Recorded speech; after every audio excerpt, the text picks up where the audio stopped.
guys, welcome back to the channel. I was going to go over actually washing a motorcycle. The first thing we're going to go over is how to wash a motorcycle and the steps that I take. Now this is just out of my opinion and the steps that I take to wash my bike. Doesn't mean it'll be the same exact steps that you take, but just to give you guys sort of a shortcut so you guys can go through it without having to work so hard to get in between those hard cracks and crevices.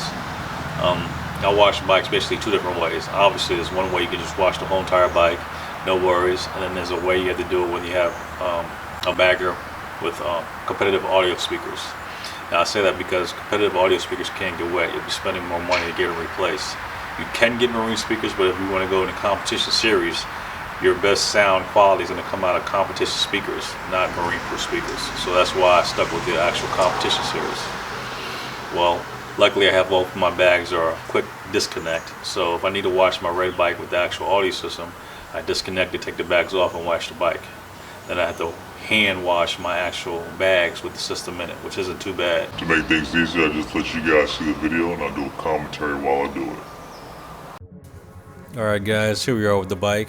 Make sure you always get your bike a little bit wet before you even touch it with any soap or water. I like to go ahead and rinse the bike down first, get all the macro dirt off of the bike. Then I take my bucket, I clean the bucket out, make sure there's no dirt in the bucket. I go ahead and get my actual soap, put it in there. Get the suds nice and halfway, then I like to fill the other half with the water so I have enough actual substance to wash the bike with. Now when you have a wet bike, soap, and a clean microfiber cloth, then now you have basically a buffer between surfaces. So when you wipe off your bike with soap and water, you actually have some type of lubrication to take off things without scratching it.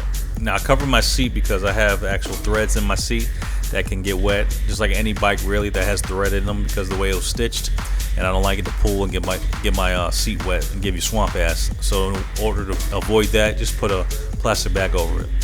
But back to the wiping down of the bike, you can wipe down a bike with a brand new or just a washed, clean microfiber cloth that you know that has no debris on it, and you can wipe your painted surfaces first.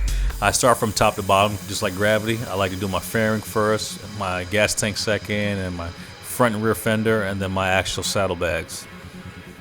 What takes the most abuse from the actual road between dirt, debris, and bugs is your front fairing and the actual front-facing part of your saddlebags. That takes the most hits. Now, as far as the sides of your bike, you really don't get too much dirt unless it's coming from the top. Sometimes the tank may take a couple little bugs on the front part of the tank, but usually not. Second part is you go ahead and wash your chrome accessories and your plastic parts with a different rag. I use this different rag because I know I'm going to be scraping or washing off harder bits and pieces of bug guts and oil and debris and dirt. So I like to keep that rag separate from my paint rag because the paint is much softer than the actual chrome pieces and plastic. I like to use different rags for that. Now once I get that all cleaned off, I like to rinse everything down and give it a good rinse. That way you can go back and kind of peek through and see if you missed any spots, because if you missed any spots, then you can go back with your two rags designated to clean those certain surfaces that you need to clean. I like to take the time with washing my bike because it gives me stress release as well, and then it helps me know my bike, because if you have anything mechanically wrong, you'll know it because you're washing it. As far as if you have any antifreeze, oil leaks, your brakes, any kind of telltale signs that something's coming from somewhere, you're going to know where it's coming from because you detail your own bike. So it's always good to know your bike. Plus, when you get to a parking lot, somebody might have hit you and they're going to tell you they didn't. You know what was on your bike and what's not. I mean, if you wash your bike well enough, it's just like your actual body. You know something happened, like I did that when I did this. The next thing you're going to go ahead and do is use a blower. Everybody kind of makes fun of people that use blowers to wash your bike. The blower saves you tons of time. You can't reach in all the cracks and crevices, so you use a blower to blow dry it off. That way you don't have to worry about doing it with your hand. Plus, if you have any bolts that may not be stainless steel or the right material, you keep that actual time lapse from it rusting or having a chance to rust by blowing it with a blower. Sometimes you can't reach those bolts and Allen holes and all these other places that might get wet and could rust over time. But if you use a blower, you're blowing all that moisture off of it in the first place. So I blow my bike off for a good couple minutes because I want to get it as dry as possible. That way I can go ahead and just dry the painted surfaces, because all the actual chrome pieces or polished pieces are pretty much dry from the blower. to the point where it has no streaks at all. It's just like a hot air what do you call it? I can't even think. It's like a hot air dryer, even though it's not hot air. But the point is that all the chrome is completely clean. You don't have to worry about going back through with an actual rag. But if you do want to use a rag, you can. Now, when I finish blowing this bike off, I usually like to take a clean, dry microfiber cloth and I give it a couple sprays of Windex. And the reason why I give a couple sprays of Windex is because if the microfiber cloth has already have a little bit of moisture on it, it's that much easier for it to grab moisture off the bike when you go through a nice shining coat or polishing coat with your rag. The reason why I like to use that rag to do a polishing coat with is because it kind of takes care of all the things that you might have missed, or if there's any water spots, it'll definitely take the water spots off. If you take a dry rag to paint, you have the possibility of giving them micro scratches. So to avoid that, give it a nice little spray. You can even use water if you don't want to use Windex and it concerns you. Just use a little bit of water and you can spray just a couple squirts on it just to make sure it has a little bit of dampness when you go ahead and dry your bike off. Once you get your bike to a place where you're almost completely 100% dry, and as you polish it through, I like to use things like F11. That stuff is amazing. I use it on all my bikes.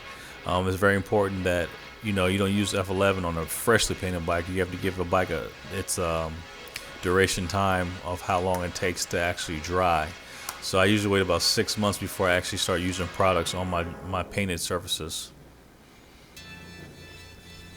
Now, one more thing that people always ask about is leather seats. You can actually use the Formula 11 on your seats. It works for everything just about.